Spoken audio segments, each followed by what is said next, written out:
I trust that God, whatever he's taking us through, he'll get us through.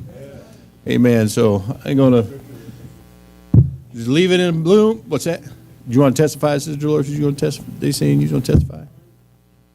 No, go ahead. If you got something, I was just going to. Hallelujah.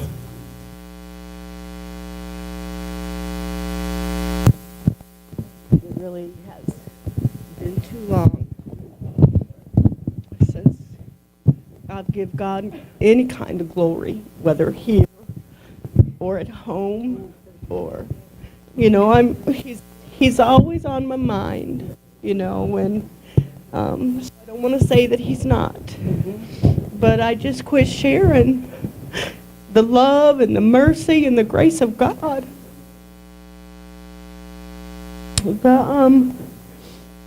And I don't want, you know, anybody to think that this is all I think about, because it's not.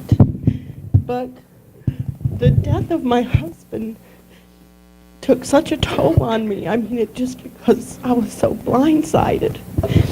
And I didn't know how to let him be dead and be okay with it and not feel guilty because I felt okay, if you can understand that.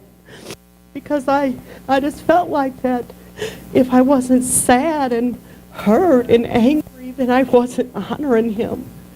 You know, that I had completely shrine in my bedroom, and I just didn't know how to separate that. Because I learned to love Jonah. I mean, I thought I loved him when I married him, but, you know, that's just that ooey gooey kind of stuff, you know. But the things that we had gone through together, I learned to have such a deep love and appreciation for him, you know, because he didn't quit on me when he could have, and I wouldn't quit on him, and when I wanted to, God wouldn't allow it. So I just learned to love that man in such a different kind of way that I never knew or understood. And I just felt like that if I didn't keep him alive in me every single day, that I wasn't honoring him. And Sister Terry was killing me, spiritually and naturally killing me. And my dad and I had, and I appreciate where the Lord has me with my dad. I mean, he come up and asked me when, just before, maybe 3 or 4 days before my mom died, he said, you know, what are your and little Jonah's plans after your mom dies? And I said, well, I really don't have one. And he said, well, I'd really like it if, you know, you and little Jonah would just move in with here with me, so I don't have to live by myself. You don't have to live by yourself. You know, and throughout that, I made some bad choices and really didn't give this one much thought, you know. And my dad is really good for little Jonah. He loves that boy. And him and I was talking the other day, and you know, just about my past, and because he didn't know a lot about it. He knew what, you know, he saw, but he really didn't know me and where I had been. And he had watched this show on TV, and he was just kind of questioning me, and to see him just get all teary-eyed at where I had been and that I'm still alive was just amazing to him. Because he said, Dolores, I didn't know that you were so close to death, and I didn't want him to know, you know. I mean, my dad's my hero. But anyways, when I come in, I got 9 keys out of service today. And I really felt like, you know, the Lord had designed this service for me, and Sister Terry confirmed that. But, you know, the first one was, you know, without a purified heart, we can never be a stone that God can use. And Brother Myron got up and spoke about an uncomfortable sacrifice. I have one right now that I lay down for a day or two, and then I pick back up, and I lay it down, and I pick it back up. Because it's such a tug of war, I just feel like, God, how could you ever do anything for me when I just can't leave this stupid thing laid down, you know? And then the third one was an uncomfortable sacrifice. The fourth one was I must always be with the ones that are running. And I quit running with the ones that were running. And I lost my way, and I was sitting here thinking about Sister Keisha today.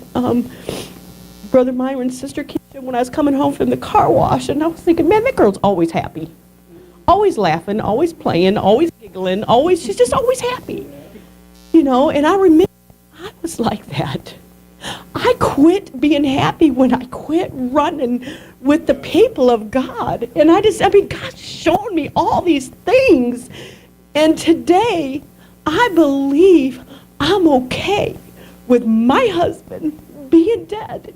And it's okay that I'm not sad, and it's okay that I'm just not all these things that was keeping me from living, because I just felt like if I lived, I wasn't going to honor my husband, that, you know, I would just feel like I forgot about him, and I didn't. I mean, I think about him every single day, you know, something about him every day. And that was just a load that I could not let go. And at the end of service, I just said, Lord, if you want to do something in me, because I can feel him just, you know, not tugging, but wooing me. And I just said, Lord, if you want to do something, and I'll really know it's you. You know how we make deals with God.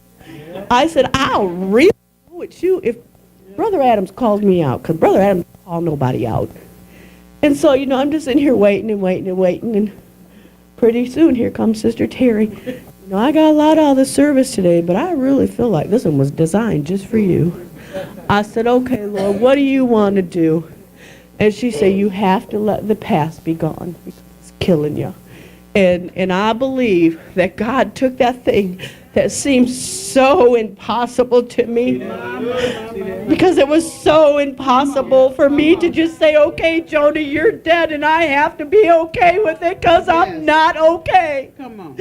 And God has made me okay with it today. I'm okay. Yeah. I can run on, because I am persuaded that I serve a God that takes my impossibilities and makes them possible before God, so he can get the glory out of it. I just appreciate the Lord today.